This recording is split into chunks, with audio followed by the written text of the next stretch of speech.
In this video, we're going to talk about aged insurance leads and specifically call scripts associated with them. And I'm going to talk a little bit about sort of that typical inbound, essentially cold call. And we've talked about that on some other videos, but I want to put particular attention on voicemails because truth be told, most of your calls are going to result in a voicemail. So you need to get really good at making that voicemail effective. And the way that I teach you to make that voicemail effective might surprise you a little bit. So let's start with the phone call itself. So like I said, I've mentioned this before on some other videos, but it bears repeating, especially if this is the first one that you've seen with me. So when you're making a outbound call, essentially a cold call, in particular to aged insurance leads, you need to think about the context in which that call is going to be received. And here's the context. It's going to be my personal cell phone, right? It's going to be a cell phone. It's not going to be a home phone. It's going to be a cell phone, right? Because that's probably what they've given you. In most cases anymore, that's the only device that they have, right? They don't have a home phone anymore, and they're managing all their communications here. And that becomes the key second part. In order to make a aged insurance lead call more effective, it's better to not start with the call, right? What you want to do, and what you will always have with an aged insurance lead or any sort of aged lead or any sort of internet lead, is you will have a phone number and you will have an email. So use all of those to your advantage. So I would recommend, if you have permission to do so, and so you have to do this in the context of your organization, your compliance, your legal, all that sort of thing. I'm not going to give you that guidance, but if you can, you want to lead with a text message for a couple different reasons. One, that's what people do most of the time. Communication, even with family, with businesses increasingly, even in B2B context, most of the communication is happening via text message. So go ahead and start with that. Introduce yourself. Tell them that, hey, I have information that you had inquired in the past, or I got your inquiry from the website in the past and we weren't able to connect. Hey, I've got this information that I want to verify, and maybe even give them some information that's going to show them that you have a valid lead. Maybe it's an address or something like that. I wanted to confirm this, and sort of try to help you with your particular insurance need. So there's a lot of different techniques for that initial text message, but keep it super short. You're just trying to introduce yourself, and you're trying to lay the groundwork for an answered call, right? Or a scheduled appointment. So we're going to do that text message, and then at the very same time, we're going to get out an email. And then that email, it's going to say something very similar, but it's also going to add just a little bit more information. In particular, here's all my contact information. And if it's more convenient, go ahead and use this link to schedule an appointment, right? Scheduling an appointment, again, is one of those things, especially post-COVID. People have gotten really comfortable with interacting with folks via video and using these scheduling links, which are becoming more and more popular, Calendly and those sorts of things. So even the consumer is used to going through those links and going ahead and schedule an appointment. And they also kind of like it because they're in control of their schedule. They're not going to get this arbitrary call in the middle of them, trying to pick their kids up or something like that. And then it also doesn't sort of compel you to try to get them to stay on the phone with you for 20 minutes to take that, to take that application, right? So there's a lot of reasons to preface the cold call with that text. Okay, so now we're going to go into the actual call itself. So when we go into the call, there's a couple things that we want to make sure that we're doing. And this should be in your script, and you should practice it, right? It's, hello, my name's Bill Rice. I'm from Hometown Insurance Company, right? I want to tell them right off the bat who I am. I'm not going to try to hide anything. I want to make it very clear, my company name, my brand name, because that, again, will validate sort of that conversation. It also is going to get transcribed into text, right? And it's also going to come through that lock screen because of that, right? And if you've texted them before or emailed them before, there's a good chance this phone is getting so smart that it's going to connect those. So it might even identify your call as likely Bill Rice, right? Which is super helpful, right? Because then it wipes out that spam likely or telemarketer or all those sort of labels that carriers put on those folks that are making a lot of calls, right? Which are sales folks. And then you're going to tell them like why you're reaching out to them. So again, validate the fact that you have their permission to contact them and you have valid information, right? I'm reaching out to you because I noticed that you had expressed some interest in insurance services, online in the past, or you had filled out a request for an insurance quote on our website.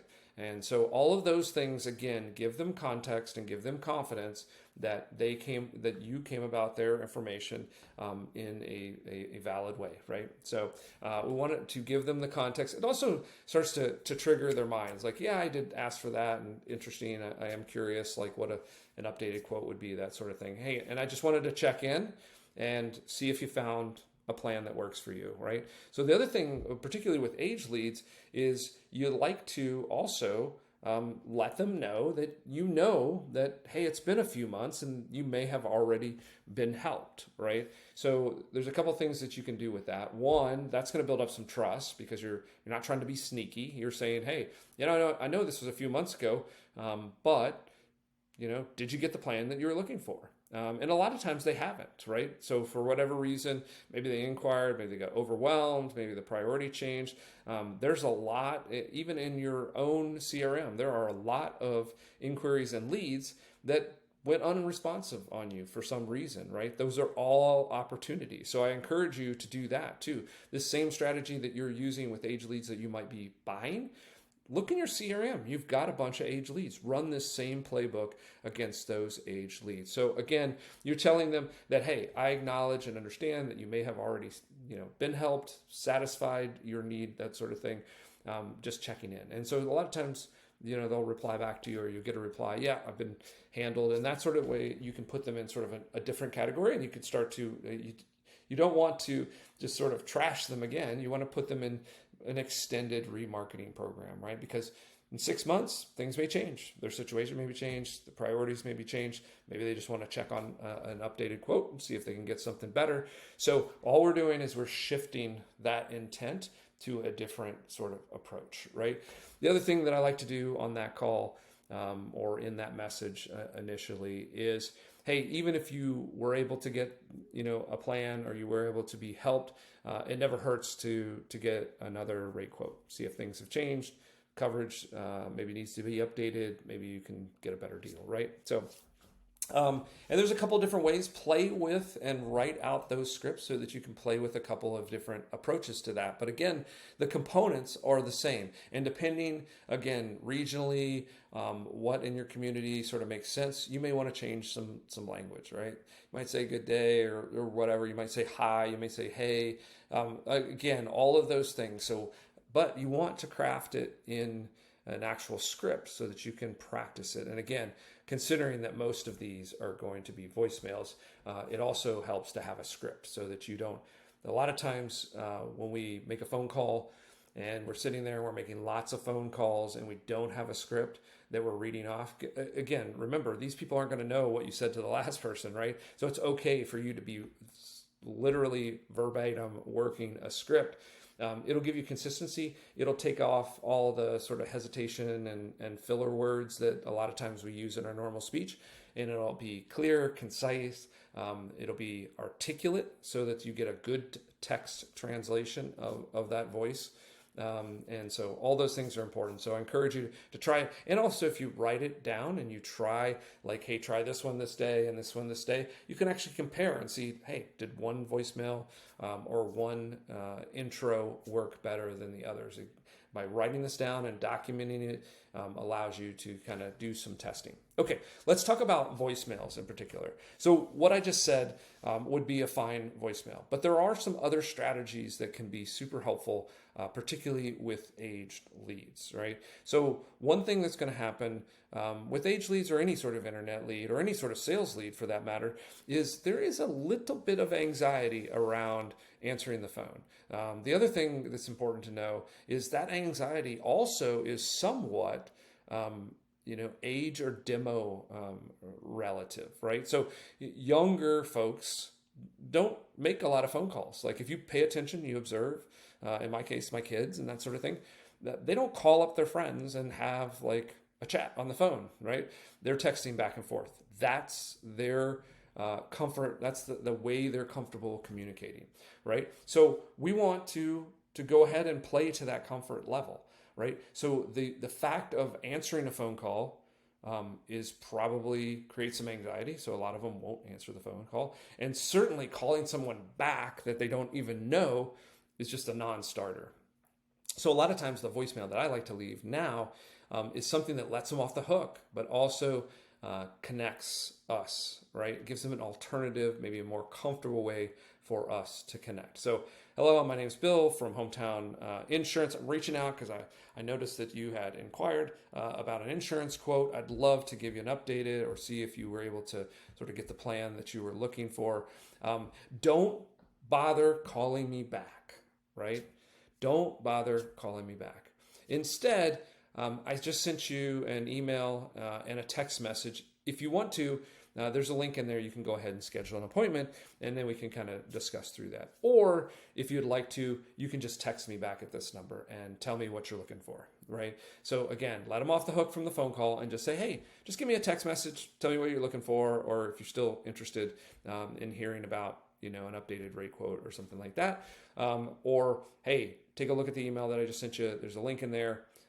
We can schedule an appointment and we can kind of talk through and reassess your needs, right? So again, I love having a script that lets them off the hook. So, and the tighter and tighter you can get that voicemail, give them the essential information. I mean, still, again, for maximum sort of response rate, I definitely advocate you telling them who you are, where you're from, how you got their information, and then what do you want them to do? In this case, don't bother calling me back, cut out the anxiety, just text me, kind of what you're looking for and how I can help you, or text me a good time to call you, or take a look at the email that I just sent you. There's a link in there where we can set up a meeting when it's convenient for you. And again, all of your language should be, this is a little bit of a side rant or whatever, but all of your language should be around making it convenient for them, right? You're in sales.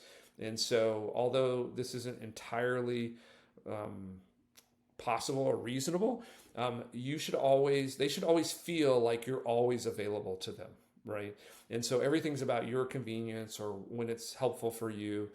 So that needs to be the language, including your voicemail. One of the things that drives me crazy when I talk to someone in sales on their voicemail is their voicemail, their voicemail will have a message something like this. It's like, hey, leave your name and phone number and what you're calling about, and I will call you back when I get a chance.